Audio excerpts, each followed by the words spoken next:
What's going on, guys? It is your boy Ed Philly, night of all things sports and culture here in the beautiful city of Philadelphia. And guys, we just finished our first weekend of Phillies baseball. They just completed their first series against the Miami Marlins. And obviously, guys, it wasn't the way that we all expected the Phillies to start it off. But today I want to discuss not only the series against the Miami Marlins, but also the recent news of the corona outbreak that had a lot to do with this matchup. And before we get started, guys, again, I'm your boy Philly, and you are watching my YouTube channel. And please, guys, do not forget to like the video, subscribe to the channel, hit that bell button for notifications, as well as sharing this video and this channel to help your boy out. Again, we are still having technical difficulties with our laptop, so we are going old school here. We're going straight to the phone, up to YouTube, no cuts, no edits, no graphics. We're just gonna give you my general opinions on what we got to discuss, and you guys, hope you guys enjoy it, and you guys can respond in the comments below. We can discuss and have a nice little dialogue, because look, in Phillies Nation, I get it. I am furious as well. What we saw was not what we expected going to the season. Obviously, going to the season, the main difference was having a legit manager in Joe Girardi and bringing, guys who have been there and done that, a veteran coaching staff, bringing in Brian Pierce. The thought was that he was going to change the mindset with this pitching staff. But looking at the first three matches, I got soccer in my head already. The first three games, and comparing it to last season, guys, honestly, there wasn't much difference here. Again, we saw the same issues that we saw last year.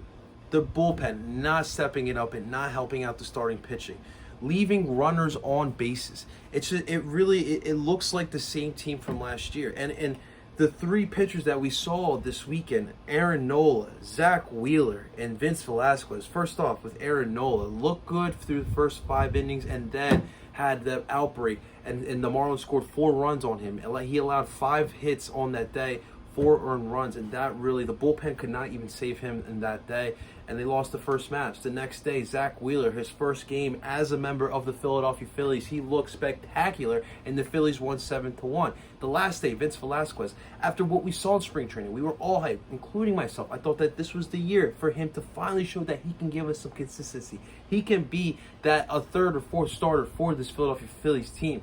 And what does he do? Gets absolutely rocked against the Marlins on Sunday afternoon, and we lost 11-6. Bullpen really did not save us throughout the 3 days. Luckily, on Saturday, we scored 7 runs, and that was so beneficial. Even on the first night, I was so over that game, I fell asleep. I literally fell asleep during that game. But the next 2 nights, I definitely watched through, and it was definitely tough to watch. Listen, I'm not ready to hit the panic button on this Phillies season. Obviously, 3 games in, and still a lot of baseball to be played, but you expect against a Miami Marlins club that is still rebuilding, and the same thing was happening last season, and yet again, we cannot find a way to beat this Miami Marlins team. They have our number. How is that possible? With the payroll that we have, the players that we have, playing at home, even though I know there's no home field advantage these days, but God damn, they could not show up. And I talked about this too, watching all the soccer leagues around the world and watching the MLS. Rustiness was going to be a factor here. All the teams are going to go through this. But again, I still think that on paper, you still had enough for what it takes to beat a team like the Miami Marlins, and yet it did not happen. So, all right, so that was the first series. We all need to take a deep breath and take a step back and look forward. But unfortunately, guys, we cannot look forward because we have, again, this worldwide pandemic swiping all our sports and all our day-to-day activities. And again, the coronavirus pandemic has hit the Major League Baseball. After the series against the Miami Marlins, there was the coronavirus testing that came out, and we found out that 14 members of the Miami Marlins did test positive for the coronavirus. That is 40% of their entire roster tested positive for the coronavirus. That's obviously a very big deal. They just got done playing against our Philadelphia Phillies, so our Phillies are now at risk here. They are all quarantining. It was announced today that the game tonight against the New York Yankees, Monday night against the Yankees, will be canceled or postponed until further notice. We will see what happens in the next 2 nights.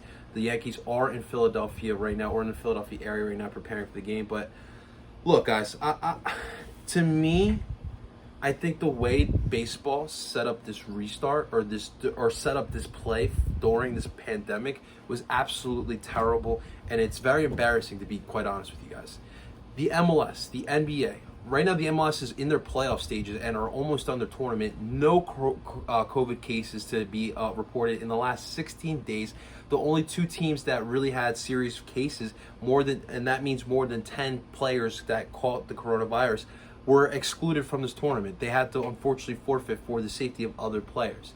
And yet still, the MLS still has been, as far as professional sports, the big five sports in the United States, they have done it the best. The NBA right now, no COVID cases right now, but they still have to play the regular season, but they're still doing a good job.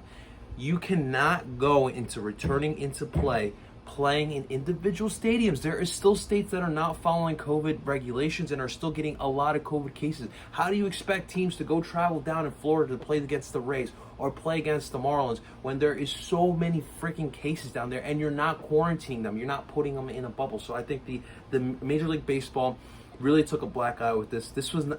What were you realistically going to expect?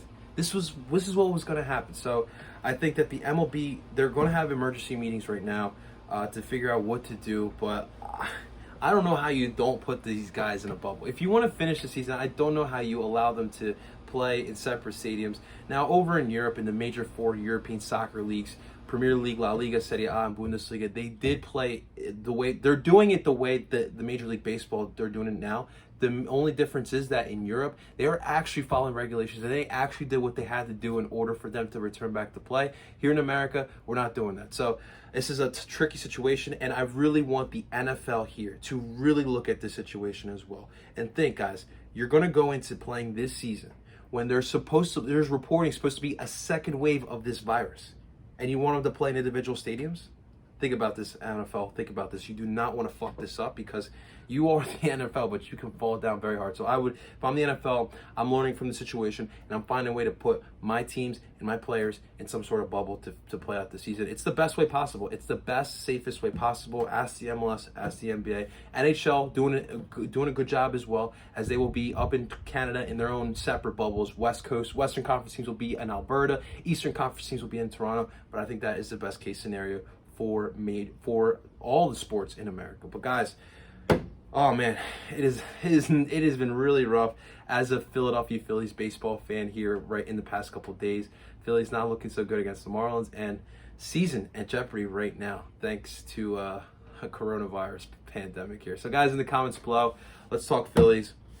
Give me your thoughts on the first three games. Let it all loose. Let's vent together, guys. Let me know in the comments below what your thoughts were on the first series for your Philadelphia Phillies. Let me know your thoughts on this coronavirus outbreak with the Marlins, and hopefully no Phillies players can test positive for the COVID cases as well. Let me know your thoughts in the comments below. Guys, thank you so much for watching. Again, this is not the way I want to put out videos, but for right now, this is what we're going to do, and I'm not going to stop. I'm going to keep putting out videos. So until we get our laptop situated, this is what we will be having for now, and I hope you guys can support and continue the support as well.